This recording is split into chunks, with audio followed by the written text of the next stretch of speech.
from Idaho. Fun fact, we actually produce a lot of lentils, but we don't get the credit. They lost a popularity contest. There was this whole thing with Marilyn Monroe. We don't have time to get into it. Here's the thing about me, is that I love a fact. I love a fun fact. I love a sad fact. I love an angry fact. Any feeling the fact wants to feel is okay with me. Here's a fact, maybe you knew it, maybe you didn't, but the human body is actually designed to feel a certain amount of shame every day or you'll die. Yeah, that's a real medical fact. You can look that up. That's actually why Gen Z is aging differently than generations before it, because they're not feeling the shame they're supposed to. Doctors will say it's vaping, but that's not true. It's the shame thing, for sure. I'm Catholic, so I actually require more shame than other people, or God will smite me. It's hard being his favorite, but someone's gotta be. In order to meet my shame quotas, I do have to keep like tiny, innocuous secrets that I can compress into shame diamonds, and it's not weird. Guys, it's not weird.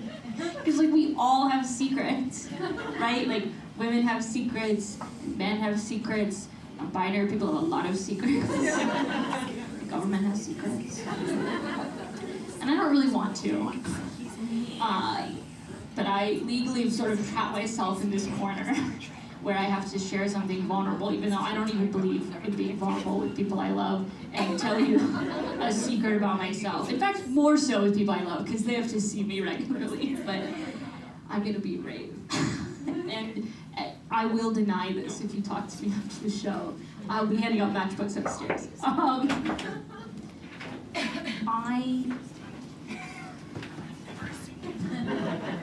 don't love baking. As much as I've maybe led some people to believe that I do. It's just okay. And I do have a secret tattoo that I haven't told my mom or Instagram about. And it is of a KitchenAid mixer.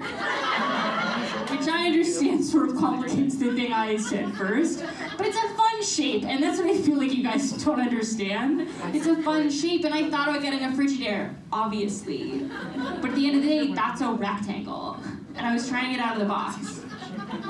Frigidaire's a kind of fridge. I don't know, some people might be more of a Kenmore loyalty thing. And the thing is, I can feel you judging me. I can feel you judging me. I know you're like, Caitlin, those couldn't be secrets. Those are a series of statements and then a weird moral judgment that we don't know different brands of fridges.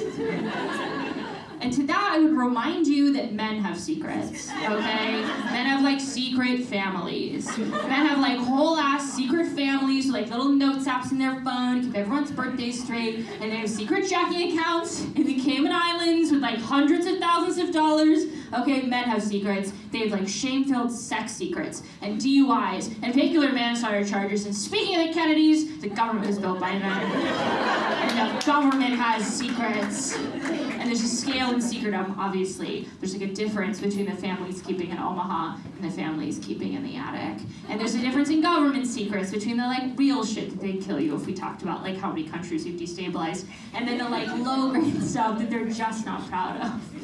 That they're just like a little bit embarrassed and like kind of wish you wouldn't bring up.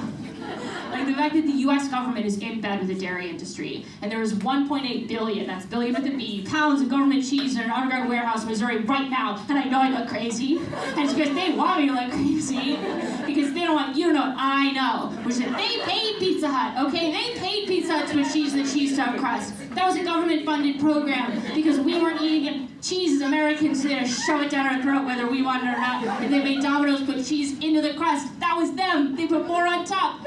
Because they make us live in this capitalistic hellhole, except for the dairy industry, as well as corn and sugar beets, which will always get a bailout whether we want them to or not.